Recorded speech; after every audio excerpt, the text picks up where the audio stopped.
Climate इतना अच्छा हो और बारिश भी हो रही है, ऐसे में कुछ गर्मा गर्म नाश्ता मिल जाए तो मज़ा आ जाए। तो आज हम ऊपर से क्रिस्पी एकदम हेल्दी और टेस्टी चटपटा बाइट्स बनाएंगे, जिसमें हमें ना ज़्यादा मेहनत करनी है और कम वक्त में एकदम इनोवेटिव नाश्ता बनाएंगे और बच्चों को भी इतना पसंद आएगा कि बार बार मांग कर नाश्ता चट कर जाएंगे। जय जिनेंद्र सभी को। तो चलिए आज की मज़ेदार और हेल्दी रेसिपी शुरू करते हैं।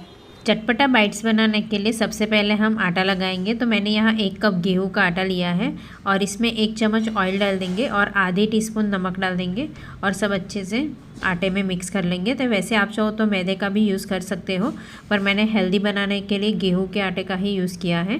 जो हम नॉर्मल चपाती बनाने के लिए यूज़ करते हैं वही आटा लिया है। अब थोड़ा थोड़ा पानी डालकर मीडियम सॉफ्ट आटा लगाकर तैयार करेंगे। जैसे हम पराठे के लिए आटा लगाते हैं वैसे ही आटा लगाना है। थोड़ा सा ऑयल डालकर आटे को चिकना कर देंगे और आटे को ढककर 15 से 20 मिनट के लिए रेस्ट के लिए रख देंगे। तब तक हम स्टफिंग बनाएंगे। तो उसके लिए मैंने यहाँ 2 कच्चे केले को बॉईल करके छिलका निकाल दिया है। अब केले को हम अच्छे से मैश कर लेंगे। तो जब केला गर्म है तभी अच्छे से मैश कर लेना है। तो ये स्टफिंग हमें एकदम स्मूथ बनाना है, तो अच्छे से मैश कर लेना है, या फिर आप ग्रेटर से ग्रेट भी कर सकते हो।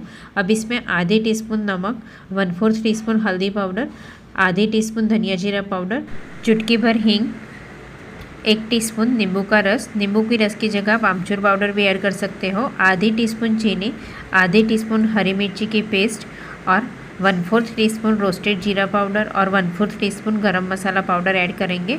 और इतने मसाले को हम पहले एक बार अच्छे से मिक्स कर लेंगे। तो ज़रूरत लगे तो आप इस तरह से मैशर से भी एक बार अच्छे से मैश कर लेंगे, जिससे मसाला अच्छे से केले के साथ मिक्स हो जाएगा। तो ये स्टफिंग में हमें कच्चे केले के चंक्स नहीं रखना है, इसलिए अच्छे से स्मूथ स्टफिंग तैयार करना है। तो देखिए सब मिक्स करने के बाद इस तरह से हाथ से भी एक बार अच्छे से मिक्स कर लेंगे। अब इसमें 50 ग्राम पनीर को ग्रेटर से ग्रेट करके फिर ऐड करेंगे और थोड़ा सा हरा धनिया भी ऐड करेंगे। और धनिया को आप स्किप करना चाहो तो स्किप भी कर सकते हो। अब कच्चे केले के साथ हमें हरा धनिया और पनीर को अच्छे से मिक्स कर लेना है। तो इस तरह हाथ से ही अच्छे से प्रेस करते हुए मिक्स कर लेंगे। तो देखिए हमारा बाइट्स बनाने के लिए स्टफिंग बनकर तैयार है और यहाँ 15 से 20 मिनट में आटा भी अच्छे से सेट हो चुका है। तो एक बार अच्छे से मसल देंगे, जिससे ये आटा एकदम स्मूथ हो जाएगा। तो हमें कच्चे केले के पराठे बाइट्स बनाना है। तो इस तरह से हम एक बड़ी सी लोई ले लेंगे। तो इतने आटे में से हम 3 पराठा बना सकते हैं। तो इस तरह से बड़ी सी लोई को हम थोड़ा सूखे आटे में एक बार रोल कर लेंगे और फिर इसे हमें रोटी के जैसे थोड़ा बड़ा बेल देना है, पर रोटी जितना पतला नहीं बेलेंगे, हल्का मोटा रखेंगे।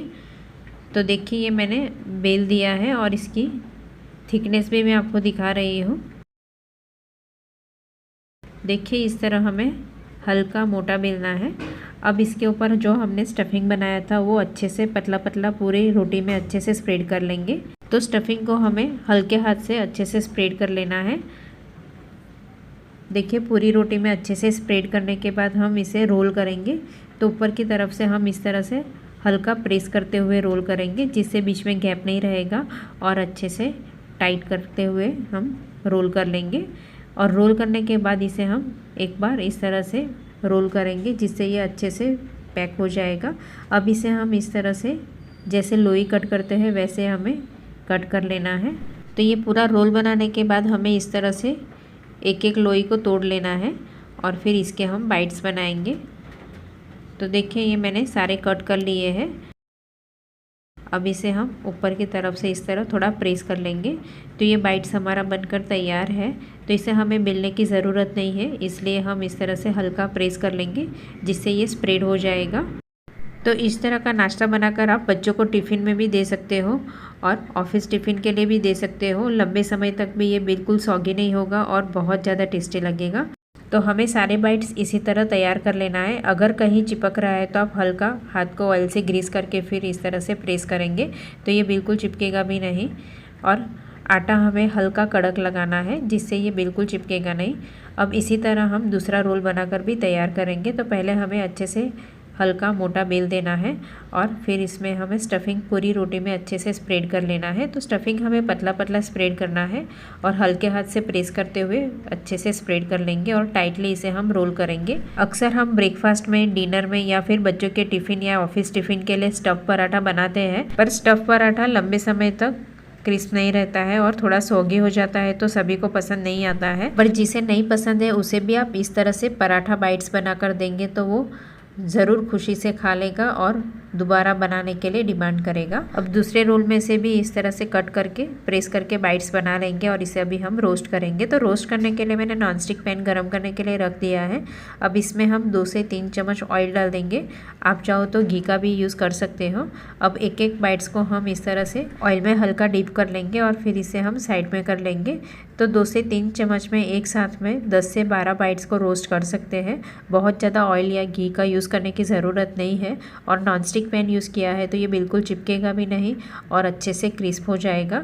तो एक बैच में रोस्ट करने के लिए 5 से 7 मिनट लगेगी, जिससे ये बाइट्स अच्छे से क्रिस्प हो जाएंगे और खाने में बहुत ज़्यादा टेस्टी लगेंगे। अगर आपको स्टफिंग में पनीर और फिर हरा धनिया स्किप करना चाहो तो स्किप भी करके सिर्फ कच्चे केले का स्टफिंग भी बना सकते हो। 2 से 3 मिनट के बाद इस तरह से चिमटे की मदद से हम साइड चेंज कर लेंगे और दोनों बाजू से क्रिस्प होने तक रोस्ट कर लेंगे। तो गैस की फ्लेम हमें मीडियम रखनी है, बहुत ज़्यादा स्लो फ्लेम नहीं रखनी है, न ज़्यादा हाई फ्लेम रखनी है। तो देखिए ये पराठा बाइट्स रोस्ट हो चुका है तो इसे हम प्लेट में निकाल लेंगे। तो सारे बाइट्स को हमें प्लेट में निकाल देना है और इसी तरह हमें दूसरा बैच भी रोस्ट कर लेना है। तो मेरी बेटी को भी कच्चे केले के स्टफ पराठे इतने पसंद नहीं है, पर इस तरह से कच्चे केले के पराठा बाइट्स बना कर देती हूँ तो बड़ी खुश होकर खा लेती है और बार बार यही बनाने की डिमांड करती है। और देखिए यहाँ मैंने दूसरा बैच भी रोस्ट करने के लिए रख दिया है। अब दोनों बाजू से पलट पलट कर क्रिस्प होने तक इसे रोस्ट कर लेना है। और ये पराठा बाइट्स ठंडे होने के बाद भी उतने ही ज़्यादा टेस्टी लगते हैं और आप चाहो तो पहले से रोस्ट करके भी रख सकते हो और जब सर्व करना है तब दोबारा रोस्ट करके गर्मा गर्म सर्व कर सकते हो। बहुत ही मज़ेदार गर्मा गर्म पराठा बाइट्स बनकर तैयार है, बहुत ज़्यादा टेस्टी लगते हैं। तो आप भी बारिश में एक बार घर पर जरूर ट्राई करना, बहुत ज़्यादा टेस्टी लगेंगे। अगर आपको मेरी रेसिपी अच्छी लगती है और ट्राई भी करते हो और अच्छी बनती है तो मुझे कमेंट करके ज़रूर बताइएगा और ज़्यादा से ज़्यादा फ्रेंड्स और फैमिली के साथ शेयर कीजिएगा। Thank you.